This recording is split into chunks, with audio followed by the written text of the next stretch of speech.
America Iran இடையிலான இரண்டாம் கட்ட அமைதி பேச்சுவார்த்தையில் பங்கேற்க போவதில்லை அப்படின்னு திட்டவட்டமான ஒரு அறிவிப்பை கொடுத்திருக்கு ஈரான்.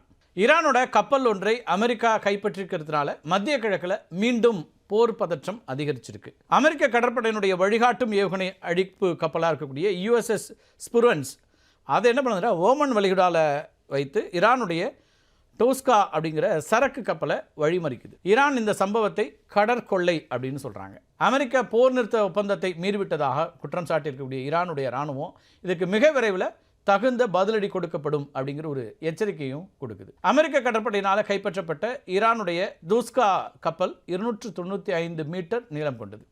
அமெரிக்க விமானம் தாங்கி போர்க்கப்பலுக்கு இணையான நீளம் கொண்டதுன்னு சொல்லலாம். கடலில் நகரும் போது ஒரு தீவு நகர்றதை போலவே இருக்கும், அவ்வளவு பெரிய கப்பல். இதில் சுமார் 4900 5000 கண்டெய்னர்களை ஏற்ற முடியும். இவ்வளவு பெரிய கப்பலை நடுக்கடலில் அமெரிக்க கடற்படை சுட்டு நிறுத்தியது தான் தற்போதைய போரினுடைய முக்கிய திருப்பமாக கருதப்படுது. இந்த பேச்சுவார்த்தையில் ஏற்பட்டிருக்கக்கூடிய பெரும் தடங்களாகவும் பார்க்கப்படுது. அமெரிக்க கடற்படையினுடைய யுஎஸ்எஸ் ஸ்புரன்ஸ் அப்படிங்கிற டெஸ்ட்ராயர் கப்பல் அதில் இருக்கக்கூடிய 5 இன்ச் MK-45 துப்பாக்கியை கொண்டு தாக்குதல் நடத்தியிருக்கு. இந்த கப்பலை மூழ்கடிப்பதுங்கிறது அமெரிக்காவோட நோக்கமாக இல்லை. அதனால கப்பலுடைய இயந்திர அறையை மட்டும் குறி வச்சு 3 முறை சுட்டுக்கிறாங்க. இதன் மூலமாக கப்பலோட ப்ரொபல்ஷன் முடக்கப்பட்டிருக்கு. கப்பல் நகராமல் அப்படி நின்று போச்சு. கப்பல் செயலிழந்த பிறகு யுஎஸ்எஸ் ட்ரிபாலி அப்படிங்கிற கப்பலில் இருந்து ஹெலிகாப்டர் மூலமாக வந்த அமெரிக்க மரைன் வீரர்கள் என்ன பண்ணுறாங்கன்னா கயிறுகள் மூலமாக கப்பலில் இறங்கி அதை கைப்பற்றுறாங்க. தற்போது இந்த கப்பல் அது மட்டும் இல்லாமல் அதனுடைய ஊழியர்கள் அமெரிக்காவுடைய கட்டுப்பாட்டில் இருக்காங்க.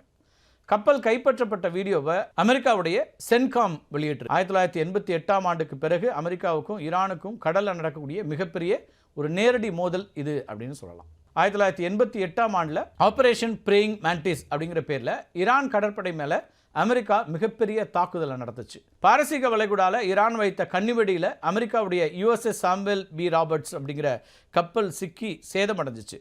இதுக்கு பதிலடி கொடுக்குற விதமாக தான் ஒரே நாளில் அமெரிக்க கடற்படை 2 ஈரானிய எண்ணெய் தளங்களை அதேபோல் ஒரு போர்க்கப்பல் அது மட்டும் இல்லாமல் பல சிறிய படகுகளை அழித்தது.